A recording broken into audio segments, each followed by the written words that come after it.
mendoakan kita semua bisa berkumpul pada hari ini dan berdoa semoga acara kita hari ini lancar, mendapatkan berkah dan juga dapat berguna untuk semua yang hadir pada malam hari ini. Amin. Sebelumnya perkenalkan, nama saya Astri Oktora. Saya juga CFA Charter Holder dan juga anggota dari Indonesia Women in Finance dan CFA Society Indonesia.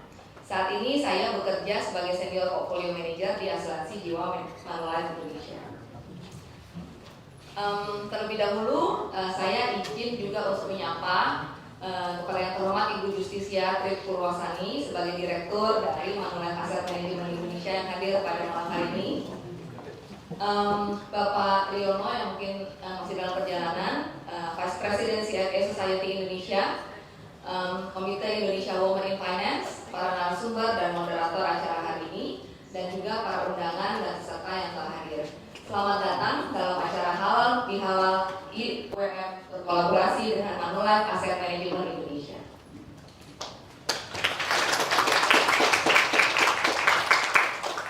Untuk rangkaian acara hari ini nanti akan dibuka oleh Ibu Justisia sebagai Direktur dari Manulife Asset Management Indonesia sebagai host dalam kegiatan kolaborasi kita hari ini. Juga setelah itu akan ada keynote speech dari perwakilan Board of Directors CFA Society Indonesia dan juga Komite Indonesia Women in Finance, Ibu Siti Rahmawati CFA. Kemudian berikutnya acara utama kita hari ini akan ada sesi yang dipandu oleh Ibu Sofi Suryasnia, Ibu Naila Firdausi CFA, yang juga Komite dari Indonesia Women in Finance akan menjelaskan mengenai prinsip keuangan syariah. Dilanjutkan dengan paparan cara financial planning oleh Ibu Lutfia Septriana. Akan ada kesempatan bertanya, nah mungkin ini juga salah satu yang ditunggu. Akan ada kesempatan bertanya sesudah paparan nanti.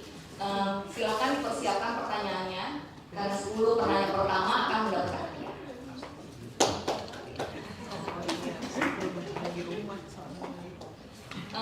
Nah, hadirin sekalian, untuk mengawali acara kita hari ini, mari kita dengarkan sambutan dari Ibu Justisia Tri Purwasani, Direktur dan Kepala Unit Pengelolaan Investasi Syariah dari Manulife Asset Management Indonesia.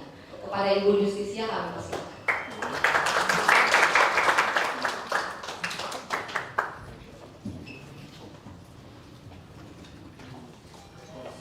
Assalamualaikum warahmatullahi wabarakatuh. Salam sejahtera buat kita semua. Selamat malam Bapak Ibu.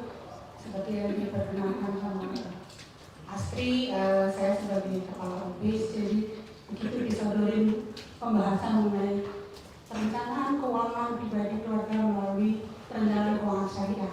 Oke, saya ambil karena itu adalah bagian tugas daripada unit pengelolaan investasi syariah.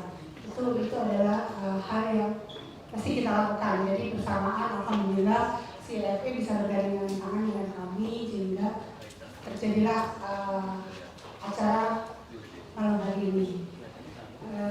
Mungkin saya ucapkan terima kasih ya kepada Ibu Siti Rahmawati. Maaf saya baca daripada salah pronunciation.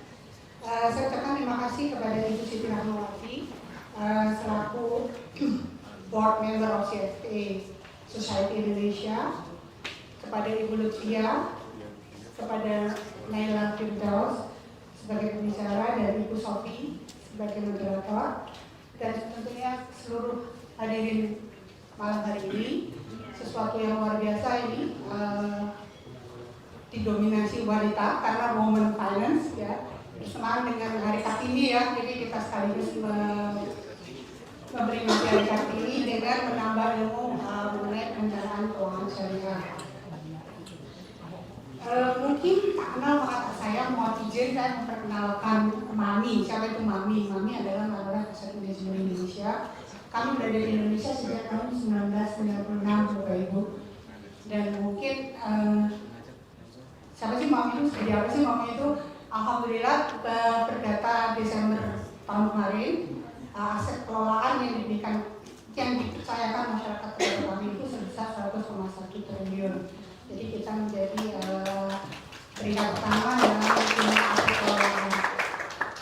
Di samping itu, untuk syariah kita ada 9 produk syariah bervariasi dari money market, suku, besar ya. Dan dari 9 itu total dana kelolaan kami itu 3,9 triliun, alhamdulillah diberi kepercayaan oleh masyarakat untuk mengelola. Nah, Pak banyak lebar sebagai penutup, saya ucapkan terima kasih. Semoga CFA dan Mami bisa bergandengan tangan untuk bikin event berikutnya mana Pak Rahmat. Iya, event berikutnya Pak Rahmat ya. Terima kasih. Oh Pak Triana, oh mohon maaf Pak. Iya, terima kasih Pak Triana benar hadir malam ini di Mami. Mohon maaf nih, ini launch kami jadi seandainya jadi bukan teater gedung gitu Pak ya, audio teater gitu, tapi ya seadanya di ini biasanya kami makan siang di sini Pak di kantor. Jadi selamat datang Pak Triana, terima kasih. Demikian dari saya. Wassalamualaikum warahmatullahi wabarakatuh.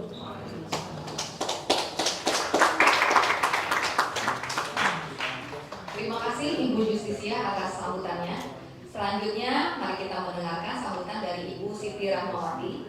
Ibu Rahma memperoleh gelar sertifikasi CFA pada tahun 2012.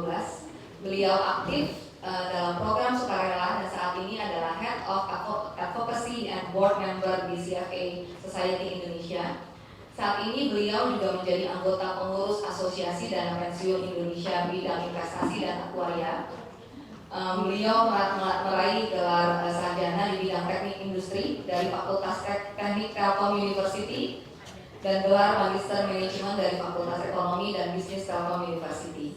Saat ini beliau sedang melakukan penelitian di bidang dana pensiun di program Doktor Ilmu Manajemen Universitas Padjadjaran.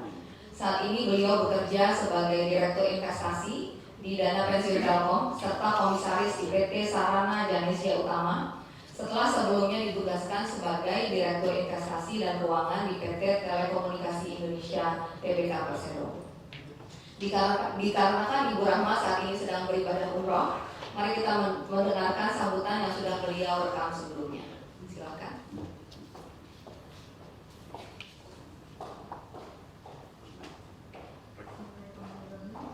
Assalamualaikum warahmatullahi wabarakatuh.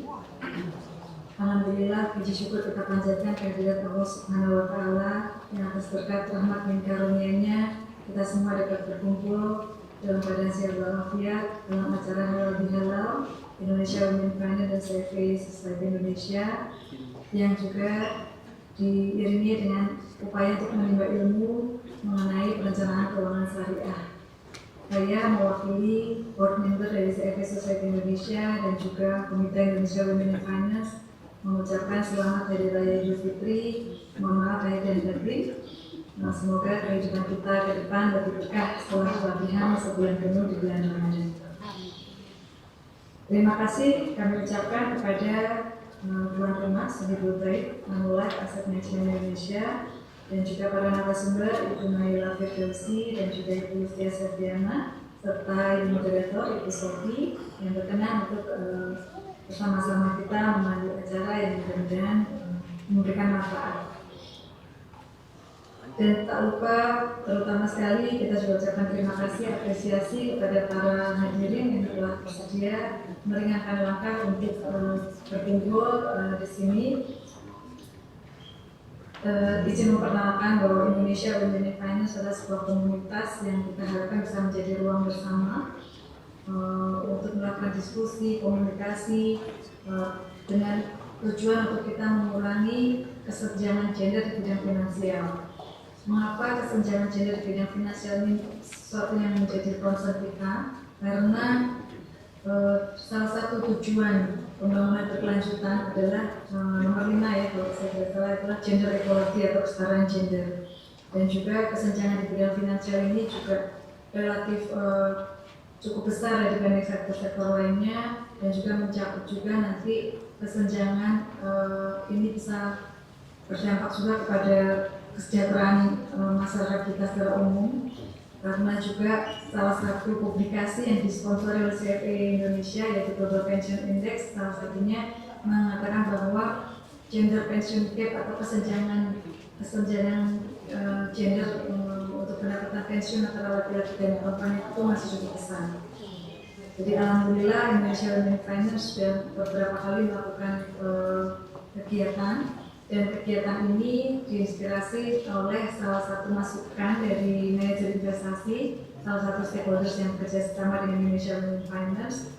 Waktu itu dari support ya, saya ingat Ibu Liliana dari komisaris support menyatakan bahwa ada concern, ada cukup banyak concern apakah investasi ini memenuhi kaidah-kaidah syariah, sehingga diharapkan dengan adanya sosialisasi dan juga diskusi semacam ini bisa menghilangkan concern tersebut, sehingga tidak ada keraguan lagi untuk teman-teman yang ingin tetap menjaga syariah itu untuk bisa tetap investasi.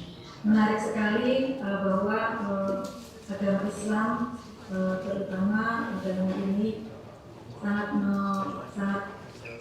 sangat mendorong untuk umatnya itu untuk bisa kuat, dalam arti umat yang terbaik adalah umat yang bermanfaat bagi sesamanya, sehingga Nabi juga pernah bersabda bahwa beliau lebih menyukai umat yang kuat, baik kuat hartanya, fisiknya, ilmunya, dan seterusnya, sehingga resource yang dimiliki lebih besar lagi untuk bisa membawa kemaslahatan.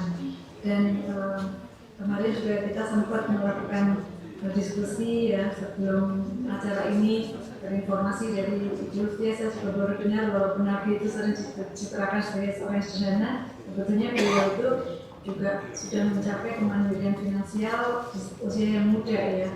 Ketika beliau melamar Khadijah itu ternyata beliau sudah memiliki beberapa unta sebagai maharnya, dan beliau juga pandai berdagang ya, pelaku kegiatan ekonomi, dan juga ada kerjasama syirkah yang sebetulnya itu menjadi cikal bakal dari investasi kita saat ini. Dan juga saya izinkan mengutip juga bahwa salah satu hadis juga bahwa dalam Islam itu sangat dituntut untuk berikhtiar. Jadi seperti financial well-being ini adalah satu bentuk ikhtiar kita, tidak hanya untuk bisa nanti menafkahi diri kita sendiri sehingga ada kemandirian finansial, tapi juga bisa memberi kemaslahatan bagi sekitar kita. Dan ada juga hadis yang menyatakan bahwa kefakiran itu dekat dengan kekafiran, sehingga dinyatakan juga bahwa yang orang kaya yang bersyukur itu lebih baik, lebih dicintai daripada orang miskin yang sabar. Dan untuk itu kita sangat menyambut baik acara ini, tentunya sharing dari teman-teman, sehingga bisa membangkitkan bukan hanya awareness untuk kita bisa melakukan financial planning dengan baik, tapi juga know-how-nya ya, hal teknis yang mungkin nanti kebetulan kita beruntung ada Ibu Naila sini memiliki sertifikasi ahli syariah pasar modal, bisa mengelaborate seperti apa instrumen-instrumen investasi yang bisa kita gunakan gitu ya, tetap dalam koridor syariah. Dan juga Ibu Lufia yang juga memiliki sertifikasi awal planning syariah, bagaimana siklus keuangan baik untuk pribadi maupun keluarga itu bisa dikelola dalam koridor syariah, yang tentunya semuanya kita niatkan untuk ibadah kita, dan juga kita berperan sebagai khalifah di muka bumi ini. Dan yang menarik lagi bahwa kalau kita pelajari investasi berbasis syariah ini adalah ethical investing ya, responsible investing, yang mana saat ini juga sedang hype. Kita kenal adanya ESG investing. Institut sendiri mengeluarkan sertifikasi untuk ESG investing atau investasi berbasis ESG. Nah, kita kenal bahwa ESG ini adalah environment, sosial, dan governance. Ini semua saya rasa relate ya dengan prinsip-prinsip investasi syariah, di mana ESG investing ini kita ingin mencapai keberlanjutan sustainability, karena tidak hanya mengabdi pada pemegang saham saja gitu ya, yang kita kenal financial kapitalis, tapi juga mengabdi kepada stakeholder secara lebih seimbang, secara lebih sustainable, sehingga tidak hanya return jangka pendek yang kita peroleh, tapi juga return jangka panjang, karena lebih seimbang, tidak ada kompensasi akibat ketidakseimbangan. Dan itu yang bisa saya sampaikan. Sebenarnya saya ingin sekali berada di tengah-tengah Bapak Ibu semua untuk sama-sama belajar, karena saya juga relatif masih awam. untuk bisa berdiskusi, namun mohon maaf karena satu dan lain hal saya belum bisa bergabung di sini. Akhir kata saya ucapkan selamat sama-sama belajar dan juga berdiskusi.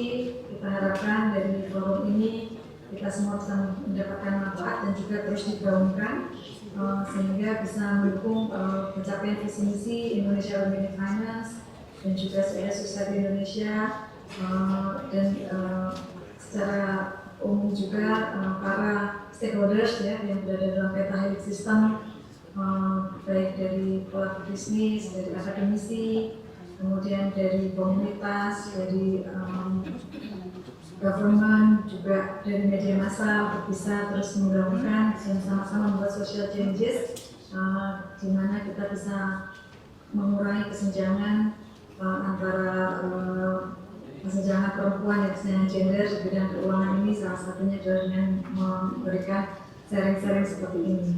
Akhirul kata, wabillahi taufiq wal hidayah. Wassalamualaikum warahmatullahi wabarakatuh.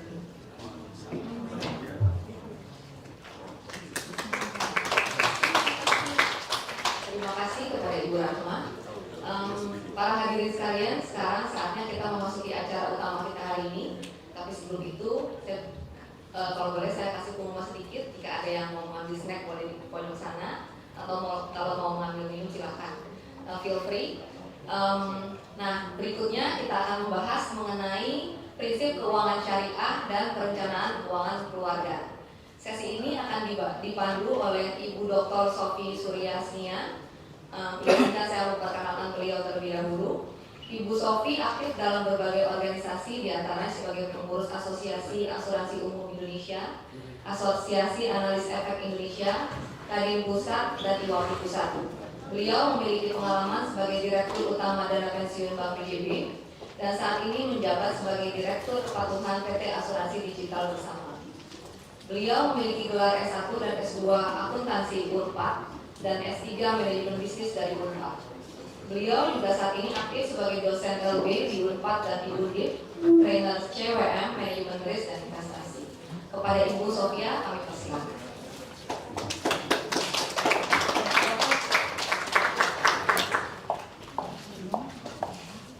Saya duduk aja ya.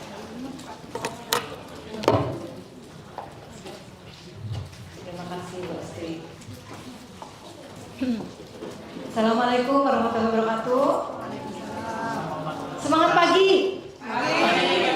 Maaf ya Bapak Ibu, bukan kepada karyawan ini, tapi supaya kita semangat ya. Walaupun sudah malam kita merasa pagi ya. Baik, Jatuh Purwasani yang sebagai host ya Bu ya.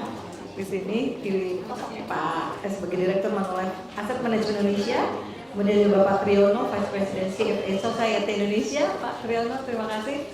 Pak Rahmat juga, dan ada Bu Dewi juga. Saya harusnya memberikan satu persatu ini ya. Oke. Baik, terima kasih juga Bu Astri yang sudah memperkenalkan saya tadi ya, dan membacakan CV saya yang mungkin nggak seberapa di antara teman-teman semuanya ya. Oke, baik. Mungkin acara event rutin seperti ini sudah biasa ya.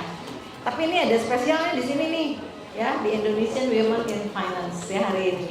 Karena selain juga hostnya yang ahli-ahli di sini yang syariah ya, juga disupport dari CFA Society ya, Institut, serta sponsor dari Manulife Management Indonesia ya. Terima kasih ya Bu. Oke, peserta yang berhebat nih.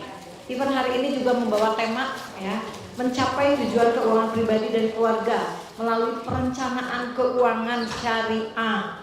Nah, ya, tapi syariah ini tidak hanya diperuntukkan kepada umat muslim saja ya. Nanti mungkin kita akan dengar semuanya. Nah, yang akan menjadi sponsor speaker hari ini yaitu Ibu Naila Firdausi CFA. Terima kasih Bu Naila, dan Ibu Luftia Sefriana SEMSI. Terima kasih Ibu. Untuk itu dengan hormat kami undang Ibu Naila. Silakan Ibu. Kemudian berikutnya Ibu Luftia Sefriana. Silakan Ibu.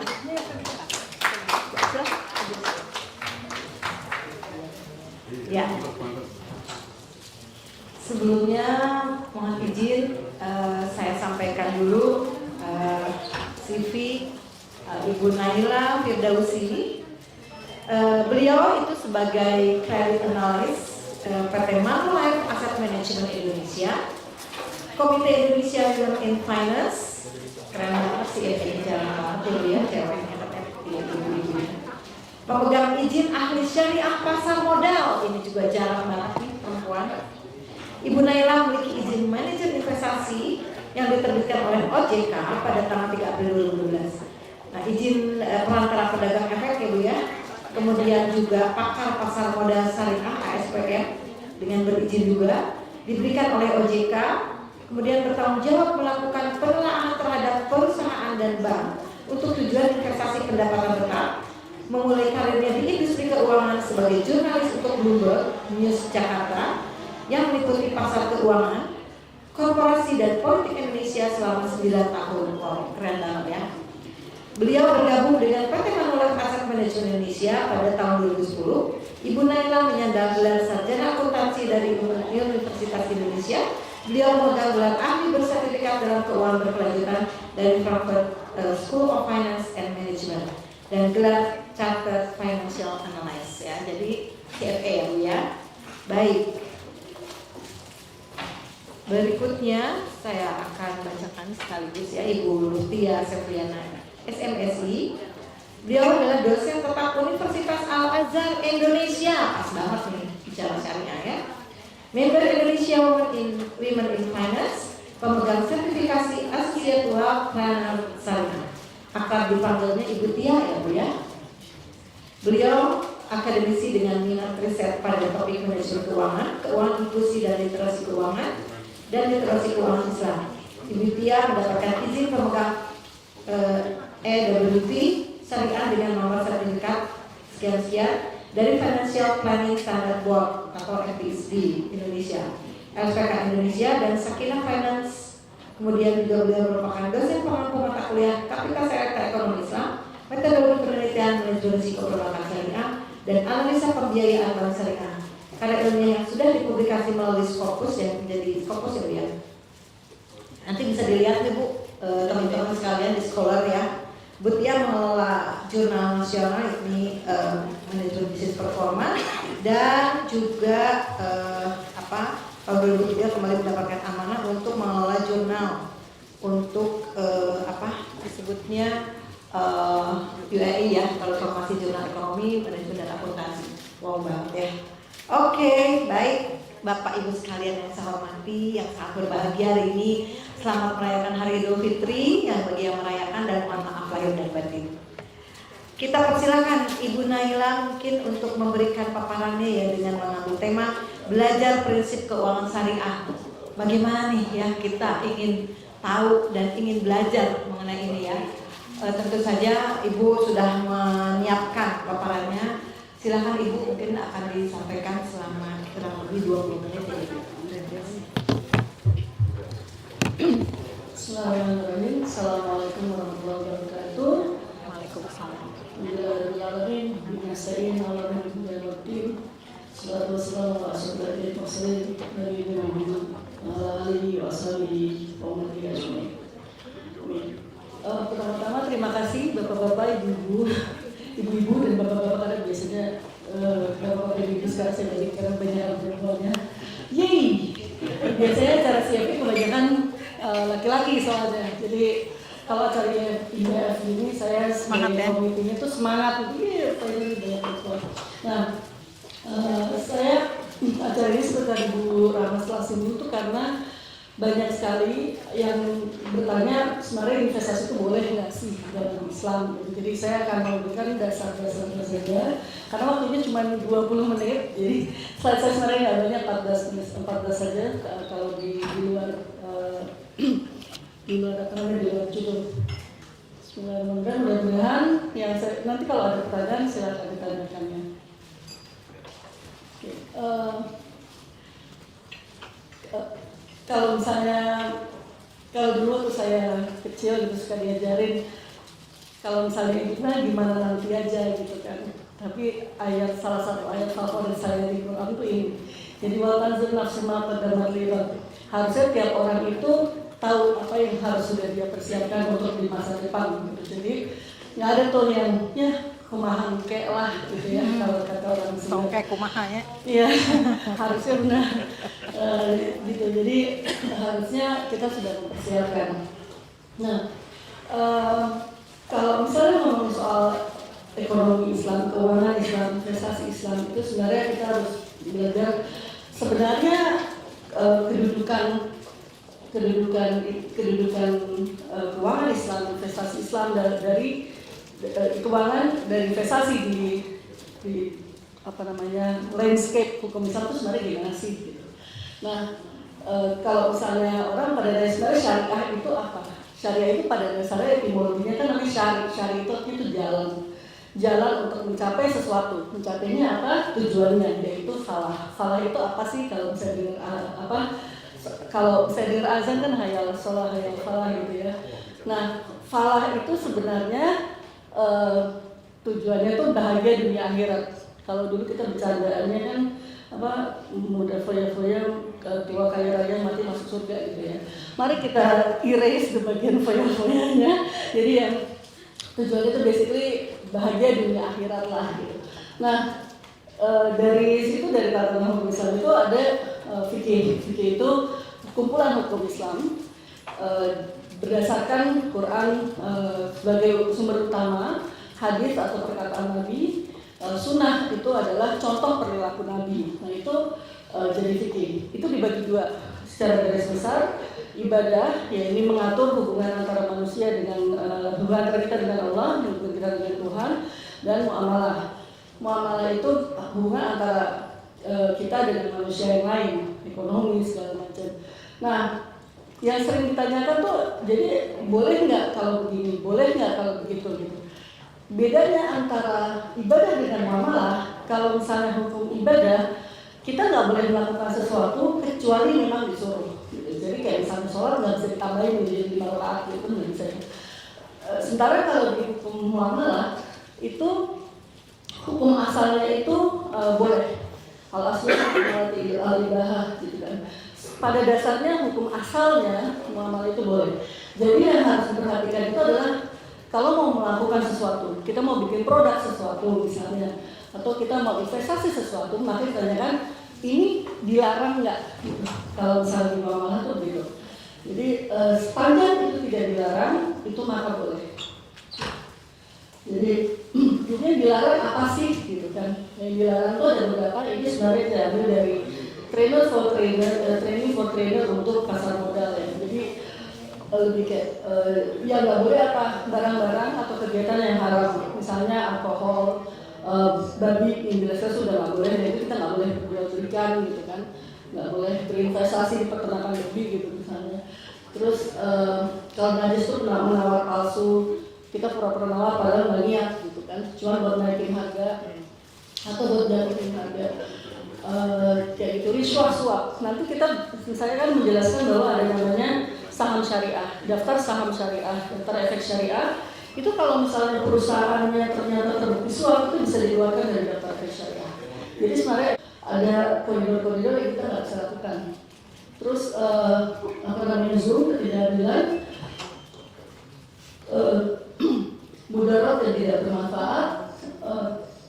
Yang paling utama itu biasanya kita bilangnya kita harus menghindari maghrib. Maghrib itu maisir, darar, dan riba. Maisir itu judi. Jadi definitely nggak boleh kan, ayatnya tidak dilarang judi dan makan babi itu ada. Goror itu ketidakpastian yang sebenarnya itu excessive speculation itu yang nggak boleh. Investasi pasti ada, nanti akan saya jelaskan. Investasi itu memang pasti ada spekulasinya, tapi bagaimana cara kita risk manajemennya itu jadi mempengaruhi itu jadi goror atau enggak. Riba, semua yang riba itu nggak boleh. Jadi kalau misalnya di produk-produk syariah ada beberapa akad yang orang pada bilang ini kan kayak kupon rate ya, tapi kan dasarnya adalah misalnya kayak sukuk ijarah gitu ya. Itu kan sewa menyewa. Kita yang bisa jadi tahu kira-kira berapa persen, tapi bukan didasarkan persentasenya. Kita bilangnya kita akan dapat imbalnya segini gitu. Itu jadi yang kita nggak boleh itu riba. Makanya margin trading nggak bisa. Gitu. Jadi kalau yang suka main saham, kenapa sih kalau misalnya saya pakai SOTS gitu, syariah online trading system pun nggak bisa margin trading, ya nggak bisa, karena kan berdasar ada ribanya gitu, jadi nggak boleh. Jadi gitu. Nah, tadi saya bilang ada ini pertanyaan yang lumayan sering ditanyakan. Setiap investasi pasti ada risikonya, betul. Tapi kan ada risiko yang dekat, ada risiko yang tidak berproduksi dalam mengandung judi. Judi itu adalah kalau kita doing something kita nggak tahu, nggak ada due diligence-nya, pokoknya just roll the dice, itu nggak boleh. Gitu. Jadi just can't do that gitu, karena berarti nggak ada due diligence-nya, kita nggak berusaha mengerti dulu ini sebenarnya investasinya apa, kayak gitu. Itu nggak bisa. Nah, resiko berkaitan investasi itu yang boleh, yang itu yang harus di manage. Resiko yang dapat tidak ada gitu, kalau resikonya kecil ya sudahlah ya gitu kan, itu nggak boleh. Jadi kalau resikonya besar tuh nggak boleh gitu. Kenapa? Karena sebenarnya prinsip dasar sebagai manusia muslim itu kan la gitu. Jangan membahayakan orang lain, tapi juga jangan membahayakan diri sendiri. Jadi kalau kita mengambil risiko yang terlalu besar, we probably doing ourselves bad gitu kan. Ya, jadi nggak boleh. Terus risiko yang tidak dapat dihindarkan, inevitable. Mau kita jualan pepaya di pinggir jalan, yang halal mau jualannya halal, zat pepayanya halal di pinggir jalan, kita udah misalnya udah dapat license dari Pemda buat jualan di situ, semuanya halal, iya. Tapi ada resikonya nggak ada yang beli, tiba-tiba hujan payung jadi busuk, gitu kan. Jadi ada resiko yang kita nggak bisa hindarkan. Dan resiko yang tidak dihindarkan sengaja yang benar seperti itu. Oke. Nah, ini perencanaan keuangan Islamnya. Jadi kalau misalnya dalam melakukan sesuatu, sebenarnya balik ke maqasid syariah. Maqasid syariah itu apa? Tujuan agama, tujuan tuntunan tadi. Kalau dalam perspektif Islam itu segala sesuatu yang kita lakukan itu nggak boleh menyalahi, membahayakan agama kita, akidah kita, tidak boleh membahayakan jiwa, nyawa kita, tidak boleh membahayakan akal kita, makanya alkohol nggak boleh, tidak boleh makan akal kita, nggak boleh drugs, nggak boleh apa, karena itu bisa membahayakan akal, tidak boleh membahayakan keturunan kita, dan juga harta. Jadi itu sebabnya di Quran, kalau baca Quran itu banyak sekali ayat-ayat yang mengenai pemeliharaan itu. Jadi kalau misalnya nggak hanya pemeliharaan jiwa, pemeliharaan keturunan gitu, nasab kan harus jelas ya, kalau dalam Islam bin itu jelas harus jelas.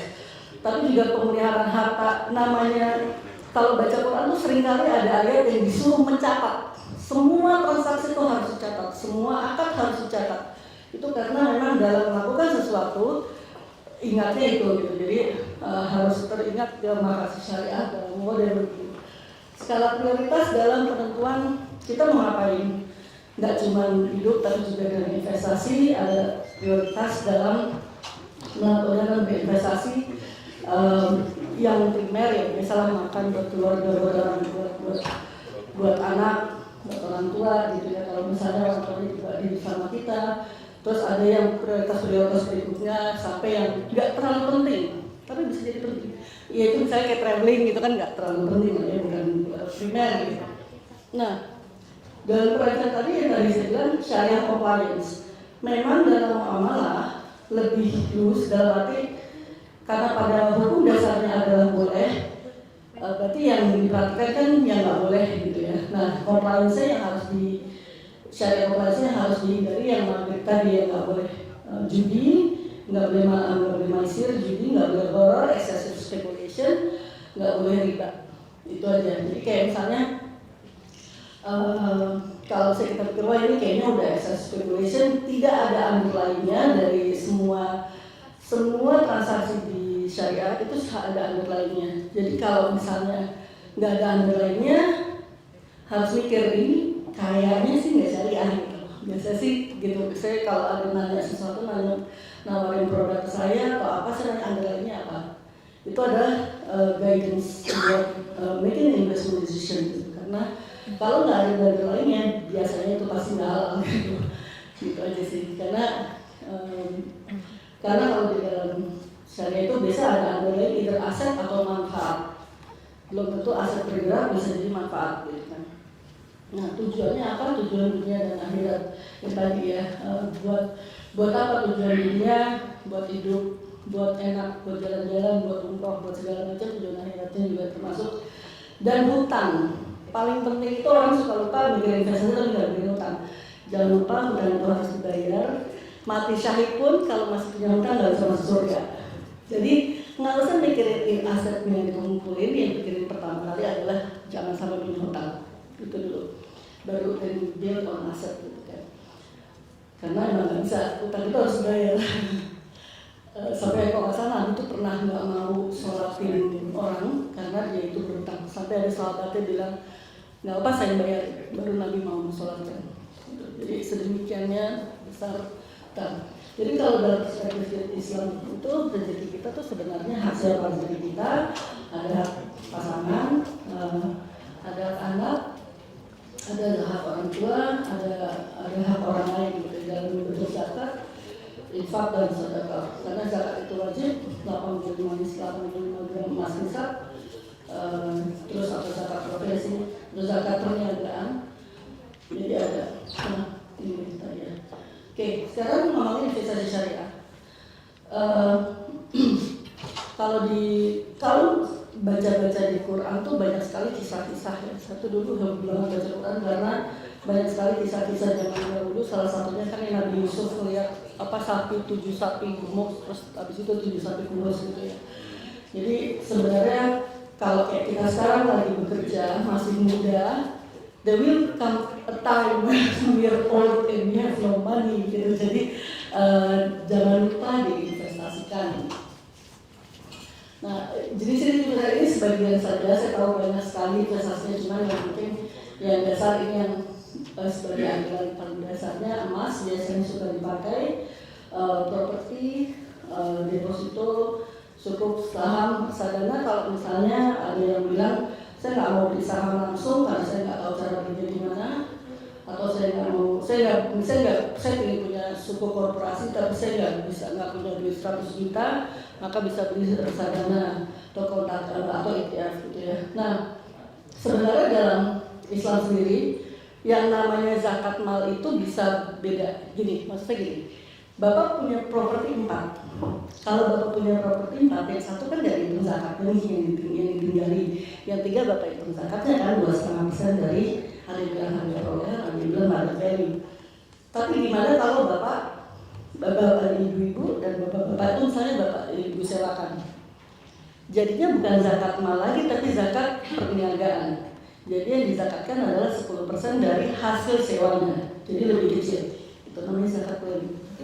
Gitu. Jadi kenapa? Karena dalam Islam itu sebenarnya harusnya harta kita itu juga mensejahterakan orang lain.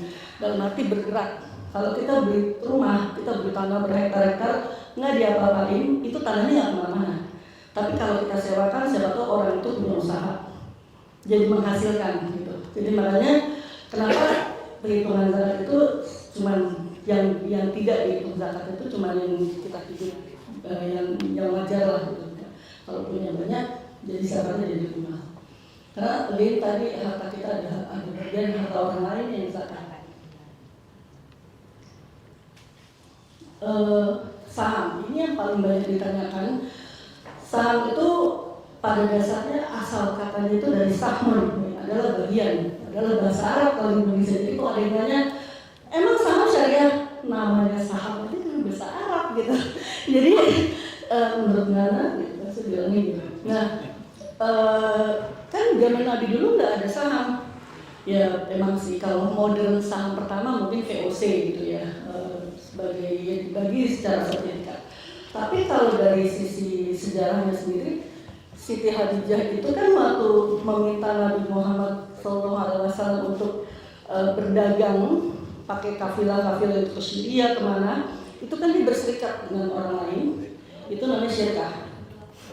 Nah dia menitipkan uangnya, menitipkan barang-barangnya untuk dijual Nabi Muhammad di mana-mana itu mudharabah gitu. Jadi pemilik uang investor sohibul mal menitipkan hartanya ke mudarib yang penanggung jawabnya untuk dihasilkan, untuk dikembangkan, itu mudorobat. Nah dari Siti Hadijah nggak sendirian, kalau dia nitipin itu dia sama teman-temannya, itu syirkah. Saham itu syirkah, cuman karena dibagi per sertifikat namanya syirkah musahamah gitu. Jadi boleh, hukumnya boleh, karena memang ada contohnya bahwa di zaman Nabi pun dulu orang tuh kalau mau beli sesuatu kafilah atau apa itu nggak sendirian, biasanya beramai-ramai, jadi bersyirkah. Nah bedanya apa kalau misalnya syarat saham syariah sama tidak? Ada beberapa batasan. Yang pertama bisnis screening, jadi bisnisnya harus sesuai dengan, harus tidak boleh melanggar syariah, itu syariah. Jadi nggak boleh apa namanya, nggak boleh tadi lah, nggak boleh buat jualan alkohol, nggak boleh buat jualan babi, nggak boleh merusak, nggak boleh weapon of mass destruction, itu juga nggak boleh. Jadi kalau misalnya kata, oh ini jualan kimia, iya tapi 80% sale-nya ke yang jual nuklir, ya kita nggak bisa invest di situ. Karena itu merusak, gitu. Jadi itu nggak boleh. Nah, financial screening, kalau misalnya ini mayoritas sudah bisnisnya oke, dan mesti financial screeningnya. Misalnya, ini dia mau kok, ya udah mau kan boleh kan, jual beli itu boleh. Terus kita lihat dari mall itu 10% sampai nggak yang jual alkohol, yang jual babi, yang jual apa sampai 10% revenue-nya nggak ke 10% dari tenancy ada nggak? Kalau nggak berarti boleh. Tapi kalau misalnya dia ternyata lebih dari 10% itu akan keluar dari saham syariah. Kalau untuk saham-saham domestik itu ada daftar efek syariah yang dikeluarkan oleh OJK 2 kali setahun. Kalau misalnya untuk saham offshore, kayak kami punya reksadana offshore, reksadana yang berbasis efek luar negeri, berbasis saham luar negeri. Nah, kami sendiri yang penerbit desk-nya, kami sendiri penerbit PPDS, analisnya yang screen. Jadi analisnya punya metrik-metrik dia screen sendiri. Jadi dengan batasan OJK adalah 10% nominal income, pendapatan tidak dapat diakui sebagai income gitu, kalau bahasa sekarang. Dan pendapatan dan total hutang bunga berbasis ribanya terhadap aset tidak boleh melebihi 45%. Nah kalau sukuk ini juga sering ditanyakan, biasanya bedanya apa? Sukuk itu apa? Sukuk itu adalah dari bahasa Persia, sukuk itu dari bahasa Persia, berarti atau sukuk al-istismar itu adalah investasi sukuk yang merepresentasikan kepemilikan atas suatu aset atau manfaat. Jadi bukan hutang. Kalau obligasi, company kan bilang IOU kan, di sini obligasi kan IOU. Tapi kalau misalnya dia sukuk, dia harus ada underlying-nya jelas. Jadi kalau prospektus sukuk, dia akan bilang sukuk ini didasarkan underlying-nya apa. Misalnya kalau dia aset kayak pemerintah jual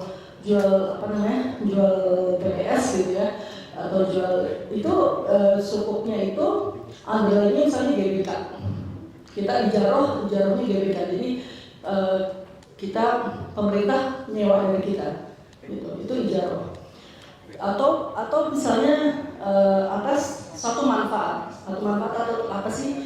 Misalnya Garuda waktu itu atau Jasa Marga misalnya dibikin sukuk, maka hasil revenue dari jalan tol tersebut itu bisa dibikin sukuk gitu.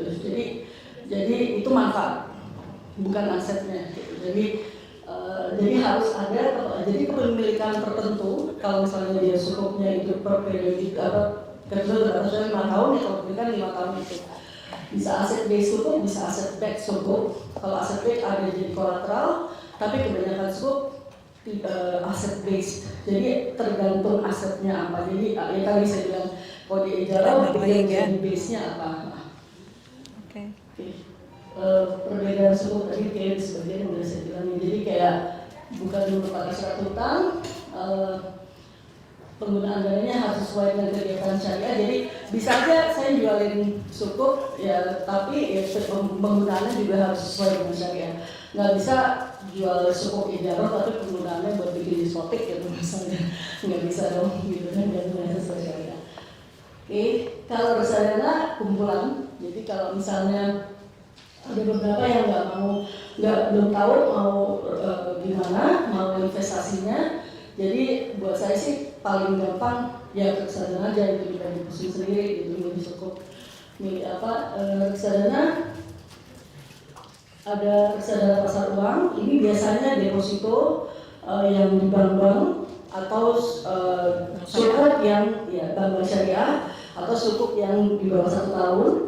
Reksadana pendapatan tetap yang di sukuk, terus reksadana campuran yang dibagi dua-duanya, reksadana saham.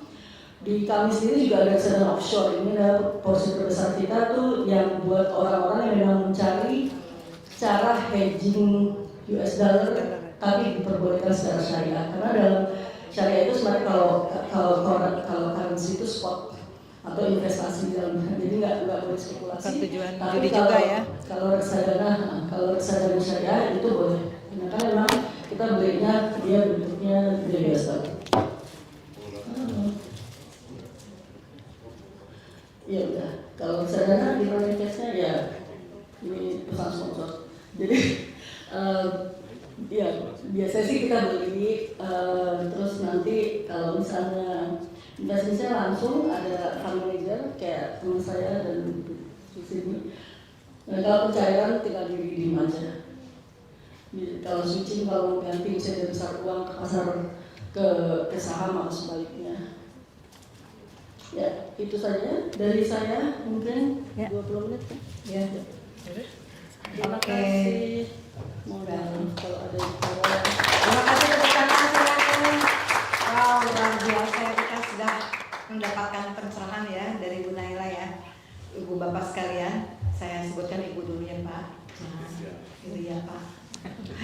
Oke, baik Ibu, menarik sekali ya. Kita sudah mendapatkan pencerahan dari Bu Naila ini. Tapi mohon disimpan dulu ya pertanyaannya Bapak Ibu ya. Pertanyaannya disimpan dulu. Nanti ada 10 orang pertama yang akan mendapatkan hadiah ya Bu, sponsor ya. Oke, ya. Baik. Selanjutnya kita lihat bagaimana Bu Naila tadi menyampaikan hal-hal yang haram, kemudian hal-hal yang boleh, hal yang tidak gitu ya Bu ya. Nah, setelah kita mendapatkan pencerahan tentang investasi dan bagaimana itu reksadana, bagaimana obligasinya yang memang sukuk ya, yang berbasis syariah, dan bagaimana perusahaan-perusahaan yang harus berbasis syariah juga ya Bu ya. Jadi walaupun sukuknya kita ambil, kemudian juga reksadana kita ambil, tetapi perusahaan yang tidak syariah, perusahaan yang tidak mengandung syariah atau bahkan melanggar syariah itu tidak diperkenankan. Begitu ya Bu ya.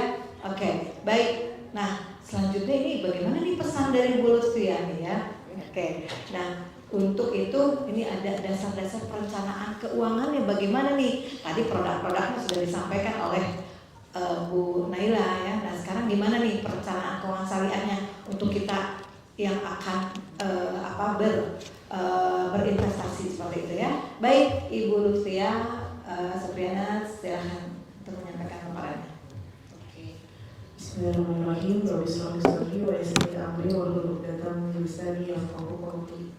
Assalamualaikum warahmatullahi wabarakatuh.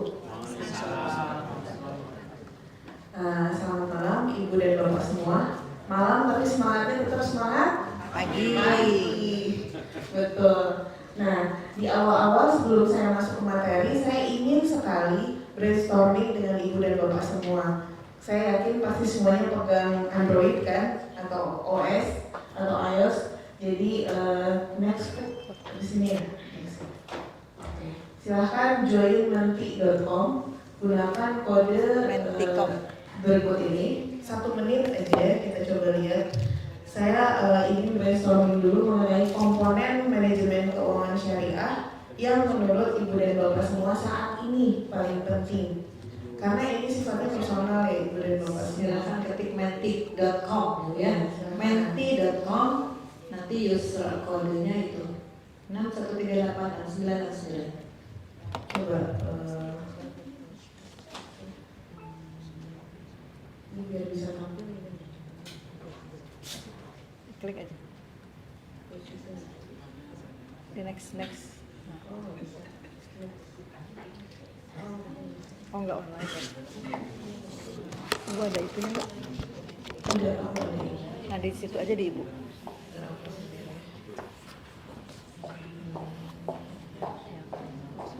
Sudah dipilih kah?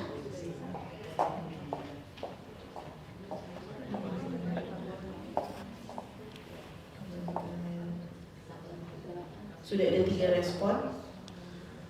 Di antara komponen manajemen keuangan pribadi atau keluarga dari perspektif syariah ini, mana yang saat ini paling penting bagi Anda? Ada 11, tapi ada juga yang di luar dari yang saya tanyakan ya.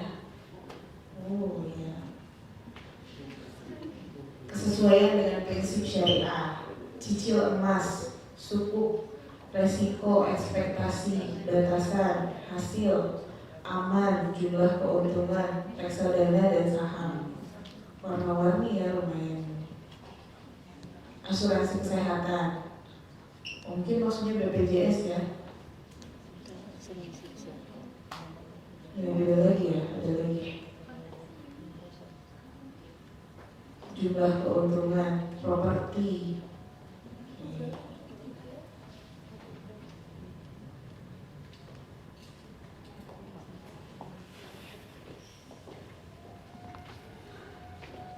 Dana pensiun. Ya, betul. Sudah 1 menit. Ini saya tidak bisa saya tampilkan ya karena tidak online. Kalau di Zoom lebih gampang malah. Kalau di Zoom gampang banget ya lihat. Warna-warninya bagus karena banyak yang memilih kata kunci yang berbeda. Baik. Nah, pertama-tama kita mulai dari literasi keuangan. Ini juga Women in Finance kan salah satu dari misinya adalah untuk meningkatkan literasi keuangan. Umumnya yang mengelola keuangan memang wanita ya dalam sebuah rumah tangga. Tapi sebenarnya ini kalau dibuat dalam bentuk kurikulum sudah dirumuskan oleh Komite Nasional Ekonomi Keuangan dan Syariah pada tahun 2019. Ada 8 fase kehidupan di dunia. Ini baru di dunia ya, ada 8 fase kehidupan.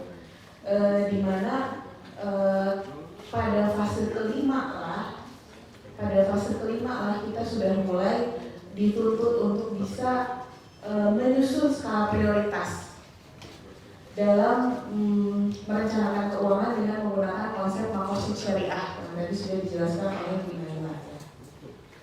Kenapa seperti itu? Karena kita punya siklus kehidupan, tidak selamanya kita muda dan kita juga tidak pernah tahu kapan kita tutup usia. Gitu. Baru saja tadi siang bahkan saya mendapatkan kabar lagi-lagi 2 hari berturut-turut teman yang usianya lebih muda daripada saya ternyata lebih dulu menghadap yang puasa. Gitu. Jadi kita tidak pernah tahu gitu, kita tidak pernah tahu sehingga yang perlu kita lakukan adalah mengelola risiko, melakukan perencanaan pada masa usia yang produktif sehingga di akhir insya Allah kita bisa hidup mandiri. Nah, komponen yang tadi saya tanyakan ini nanti akan saya jelaskan satu persatu secara garis besar agar nanti bisa kita diskusikan bersama, yaitu mulai menata anggaran keluarga, mengelola risiko dan asuransi, perencanaan dana pernikahan. Ini penting karena biasanya menimbulkan permasalahan internal ya nanti ke depannya. Rencana memiliki rumah, dana pendidikan anak, perencanaan dana pensiun, ini bidangnya Bu Rahma, perencanaan ibadah haji bagi muslim, kemudian perencanaan wakaf dan laporan keuangan pribadi sampai ke rasio keuangan pribadi. Nah, di sini kita awali dari perencanaan keuangan syariah. Nah, makosid syariah yang meliputi 5 aspek tadi merupakan acuan dasarnya dalam merencanakan keuangan syariah. Yaitu untuk apa sih? Pertama, untuk menjaga agama. Kita bisa beribadah dengan tenang istilahnya kalau kondisi kita terpenuhi. Kemudian juga menjaga jiwa, tujuan dari makosid syariah ini. Kemudian menjaga akal, intelektual, keturunan, dan harta. Banyak sekali publikasi yang sudah membahas mengenai perencanaan keuangan syariah dalam bidang ilmu personal finance ya. Yang pertama ini adalah yang sampel penelitiannya adalah di Brunei Darussalam. Seperti kita ketahui bersama kalau di Brunei itu kan warga atau masyarakat itu mendapatkan subsidi. Nah, pada penelitian ini diberikan anjuran seperti apa sih pengelolaan keuangan bagi yang surplus dan bagi yang defisit. Jadi tidak hanya untuk yang surplus. Tapi kekurangan penelitian ini adalah belum ada publikasi empirisnya. Baru sampai tataran konsep ini saja. Hanya saja kita bisa lihat dari tataran konsep ini bahwa terdapat aliran dana dari yang surplus ke yang defisit. Kemudian juga kita bisa lihat bahwa transfer planning, yaitu berupa perencanaan wakaf dan warisan, itu hanya berlaku bagi yang surplus household. Tidak menutup kemungkinan juga ya nanti yang defisit atau mustahik bisa berubah statusnya menjadi muzaki jika merencanakan keuangannya dengan baik juga. Nah, seringkali kalau saya datang ke acara-acara perencanaan keuangan syariah untuk kelompok subsisten atau yang menengah ke bawah, bahkan penerima zakat, saya pernah, mereka rata-rata berpikir buat apa kita merencanakan itu, kita tidak ada dananya, mereka bilang begitu. Apa yang bisa direncanakan kalau dananya saja tidak ada? Artinya kebanyakan dari mereka juga bahkan tidak tahu bagaimana caranya mengelola apa yang sudah didapatkan gitu, atau subsidi dalam hal ini, atau bagaimana caranya supaya mereka bisa menjadi mustahik, itu pun mereka tidak tahu gitu. Jadi hal-hal seperti itu diatasi. Tadi sudah saya sebutkan ada KNEKX sejak 2023 lalu sudah dibentuk bahkan agar bisa masuk ke masyarakat subsisten tadi, KDEKX, yaitu Komite Daerah Ekonomi Keuangan Syariah. Nah, KDEKX ini yang untuk Jawa Barat itu baru dibentuk tanggal 23 April lalu, baru sekali. Padahal di Jawa Barat itu sudah berdasarkan data ya, OJK juga melakukan penelitian, sudah ada datanya bahwa investasi bodong itu banyaknya korban investasi itu di Jawa Barat. Lalu juga kemudian pinjaman online. Pinjaman online juga yang maksudnya bermasalah ya, pinjaman online-nya itu juga menjadi solusi cepat bagi orang-orang yang justru kekurangan dana. Akhirnya mereka terlilit hutang gitu. Misalkan pilih yang kitanya komit 8,8 juta per tahun. Per tahun itu 8,8 juta. Dan kita komit per tahun itu selama 10 tahun. Jadi di tahun ke-10 baru bisa kita mendapatkan manfaat sebesar 100 juta. Bisa diambil kapan? Bisa diambil 20 tahun yang akan datang. Dan bisa menutup uang pertanggungannya sebesar 500 juta. 8,8 untuk 500 lumayan ya. Dan kalau meninggal karena kecelakaan mendapatkan 2 kali 500 berarti 1 M. Kalau meninggal karena ini syariah ya, kalau meninggal atau kecelakaan dalam masa Ramadan sampai 2 pekan setelah Idul Fitri, maka mendapatkan 3 kali 500.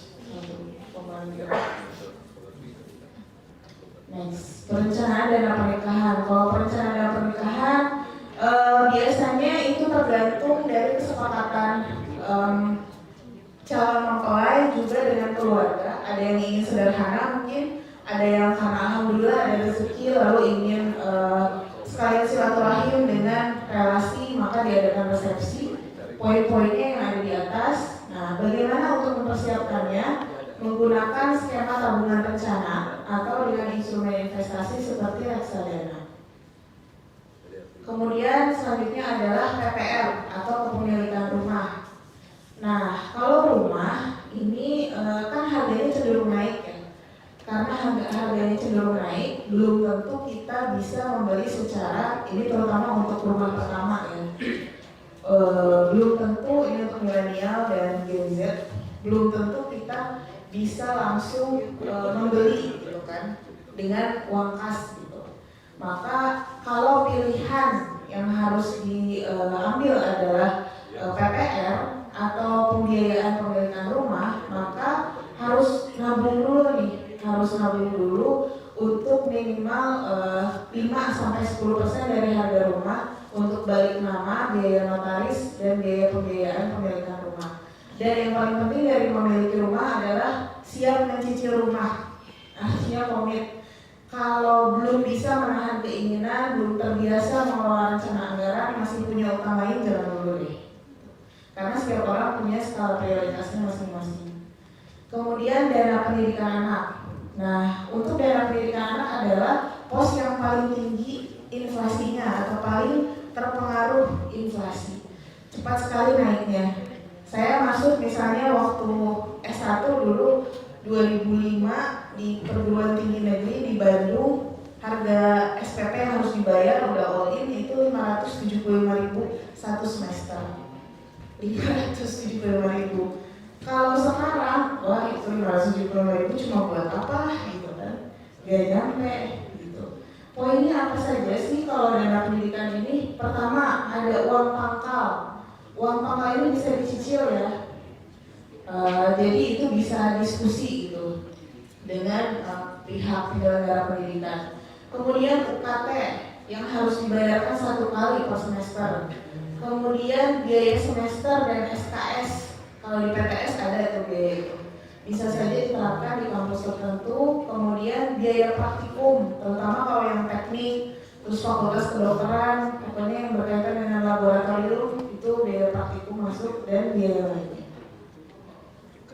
Nah, dalam menyusun estimasi ini harus mengingat 3 hal: jangka waktu memulai pendidikan, periode lamanya pendidikan, lalu prediksi tingkat inflasi. Saya sudah pernah buat YouTube-nya, jadi mungkin bisa di-search saja. Ini ada tautannya kalau memang nanti dibagikan. Next, untuk perencanaan dana pensiun.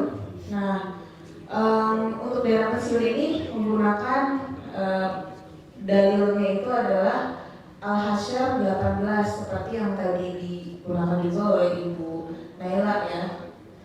Jadi kita itu harus memperhatikan apa yang telah diperbuatnya untuk hari esok, bertakwa kepada Allah. Jadi dalam memenuhi ini juga kita tidak boleh melanggar syariat atau transaksi yang dilarang. Kemudian sesungguhnya Allah Maha teliti terhadap apa yang kamu kerjakan. Apa yang harus dipersiapkan untuk masa pensiun? Berarti harus menghitung kalau gaya hidup kita sekarang bisa nggak ya diterapkan saat kita sudah pensiun. Nah, jadi kita pertama estimasi dulu berapa kebutuhan di masa pensiun. Berikut juga mungkin perawatan, obat-obatan, vitamin yang perlu kita dapatkan pada masa pensiun. Kemudian menentukan periode penerimaan dana pensiun.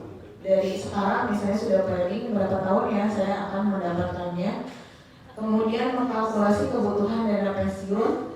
Dan dasarnya adalah Undang-Undang Nomor 40 tahun 2004. Kemudian membuat estimasi tentang tingkat inflasi lagi-lagi dan ekspektasi return investasi yang diinginkan, mengkalkulasi perbedaan kebutuhan dana. Next, untuk perencanaan ibadah haji. Nah, ibadah haji ini adalah wajib untuk dilakukan jika kita mampu. Mampunya itu apa? Pertama, sehat dulu, sehat fisik. Kemudian memungkinkan ada sarana transportasi yang bisa kita pakai. Kalau sekarang sih banyak sih pilihannya ya. Ada haji yang biasa, reguler, yang kita harus nabung dulu, antri dan lain sebagainya. Ada haji furoda yang bisa cepat. Ada juga kalau untuk anak-anak muda nih, haji dan umroh traveler. Jadi benar-benar ada komunitas khusus yang bisa dari situlah kita menghitung. Mungkin kita bisa mengurangi kos-kosnya dan kita bisa cepat ke sana tanpa harus daftar gitu. Tapi memang modalnya adalah tenaga ya, fisik. Kemudian juga ada alternatif lain, bahkan kalau mungkin kuliah di luar negeri ya Ibu ya, bisa menggunakan jatah haji di tempat kita sedang melanjut studi. Tapi dengan syarat harus 2 tahun dulu menjadi permanent residence. misalnya gitu. Karena jatah haji itu dibagi bukan per jumlah umat muslim ya, tapi pokoknya dibaginya tuh sedunia gitu. Makanya Indonesia panjang karena umat muslimnya banyak. Kemudian selamat selama perjalanan, jadi memastikan bahwa kehidupan dan harta benda dijamin keamanannya, memiliki persediaan memadai untuk memenuhi kebutuhan sehari-hari. Nah ini bahkan waktu persiapan umroh sudah disebutkan bahwa kita harus meninggalkan wasiat kalau bisa, karena kita nggak tahu